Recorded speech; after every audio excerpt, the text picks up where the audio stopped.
त्याबद्दल मला म्हणायचं की बेसिक जर ॲक्सेस अशा प्रसंगानंतर घेतलं तर इट मीन्स की they give something, it's to grab something in your self. So मी खूप काही गोष्टी खूप ग्रॅब केल्या आहेत ॲक्सेस ओवर मिळो न मिळो ते I don't know, it's on my work की मी माझा वर्क कसं प्रेझेंट केलेला आहे. बट मला हेच म्हणायचं आहे की जे काही होतं की त्यांनी आमचं काम येऊन अप्रिशिएट केलं की काही जणांना माहितीच नव्हतं की काय कॅम्पेन केलं आहे हे काही जणांना माहिती नव्हतं. बट मला खूप अप्रिसिएशन मिळालं की गणेश सरांमध्ये माझं काम कळलं की हां हे खूप चांगलं केलं आहे त्याबद्दल.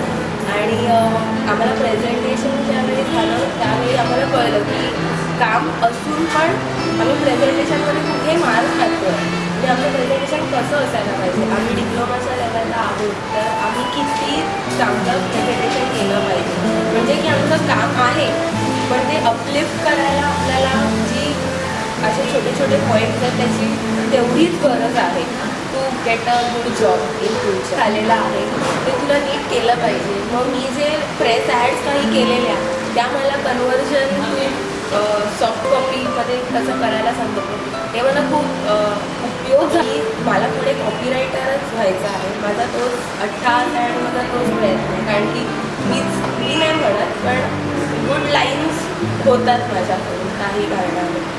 सो मी त्याच्यावरती आणखीन काम करते. माझा पोर्टफोलिओ आणखीन कॉपी बेस करायचा प्रयत्न चालू आहे माझा. खूप कॉपरेट करून घेतलं. मग माझं काही चुकलेलं होतं ते मला सरांनी सांगितलं की जेव्हा तू एका मुद्द्यावर बोलत असेल तेव्हा त्यालाच घे. तू दुसऱ्या मुद्द्यावरती गेल्यावरती तू पहिल्या मुद्द्यावरती येऊ नकोस बरं तो तिकडेच फिनिश होतो. मग प्रेझेंटेशनमध्ये मला कोणत्या स्लाईड्स घालायच्या आहेत, काय कट केलं पाहिजे, 5 बेस्ट वर्ड्स नेलेले, मी 7 आणलेले, त्यातलं काही काढूनच टाकायचं आहे, त्यातली फक्त कॉपी ठेवायची आहे. ते मला सांगितलं गेलं ते मला खूपच उपयोगाचं झालं. मला आयडिया बेससाठी राजीव राव यांना भेटायला खूप जास्त आवडेल.